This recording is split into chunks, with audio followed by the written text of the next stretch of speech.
Recently, I've been pretty short on cash. So when I'm free, I usually try to get quick jobs on the side. I use a website similar to Craigslist, so it's important to be careful when choosing jobs, since there's a lot of crazy people out there.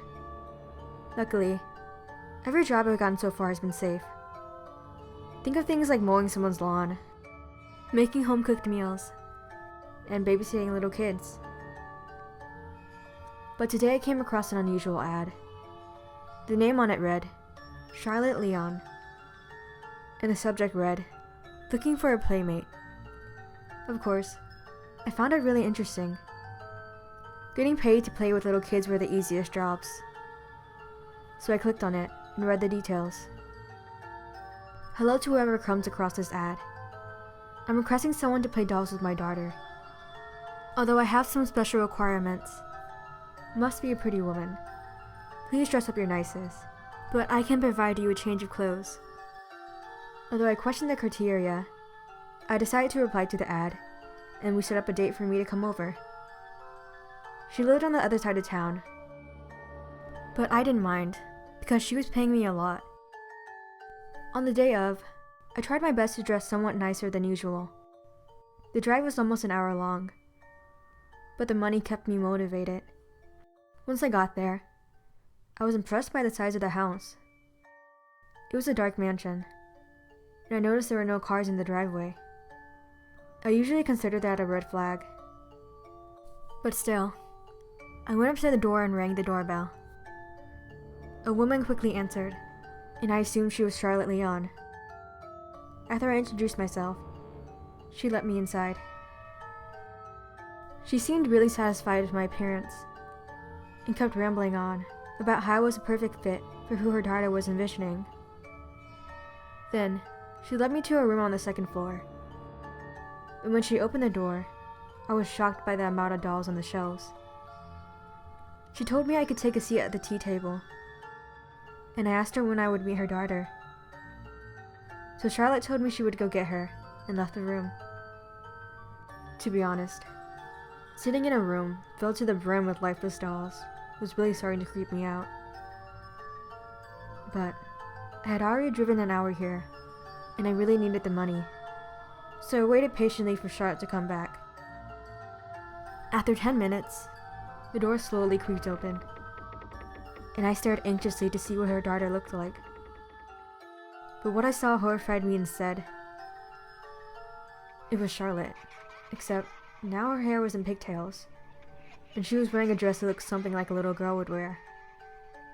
Needless to say, I was starting to get extremely creeped out, and now I was beginning to realize why the pay was so much. Charlotte didn't even explain herself. Instead, she just started to pretend like she was a little girl. It was a complete 180 from the mature woman she portrayed herself as at first.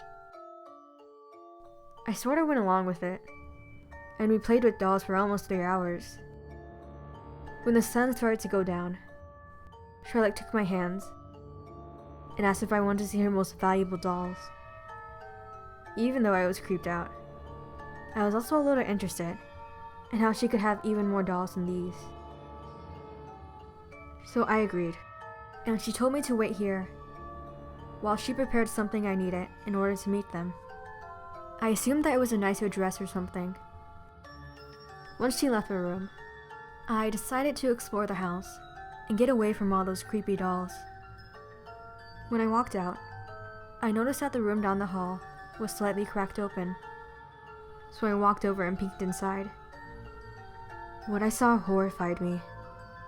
There are 4 life-size dolls, seated at a tea table, and just before I was about to close the door and pretend like I didn't see them, I noticed something. One of them was blinking at me. At first, I thought it might have been an extremely realistic robotic doll. So despite being terrified, I stepped into the room and began to approach the blinking doll. She was so realistic that even her eyes followed me around the room.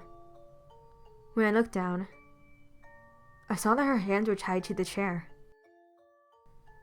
The realization began to sink in. Oh my god. These aren't extremely realistic dolls, they're drugged up humans. It was all starting to make sense. The reason why she wanted a pretty lady is so that she could have a new doll for her collection. I was in so much shock that I stumbled back and accidentally knocked over a teacup set. That's when Charlotte slammed open the door and saw me. I screamed when I saw the gigantic needle in her hand, and I knew that if she caught me, I would end up like one of those dolls. She charged at me, so I grabbed one of the teacups and threw it at her face.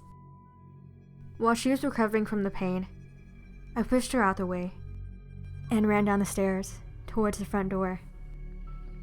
As I kept running, I could hear sounds in the walls, but I had no idea what they were. That's when the gigantic picture frame next to the door opened to reveal Charlotte reaching out for me. It was only seconds before the needle came in contact with my neck, and I was unconscious. When I woke up, I was paralyzed. The only thing I could move was my eyes, and I looked down to see that I was in a doll dress.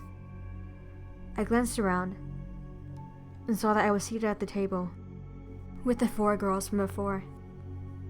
Charlotte was seated next to me, and I could see she was posting the same ad on her laptop.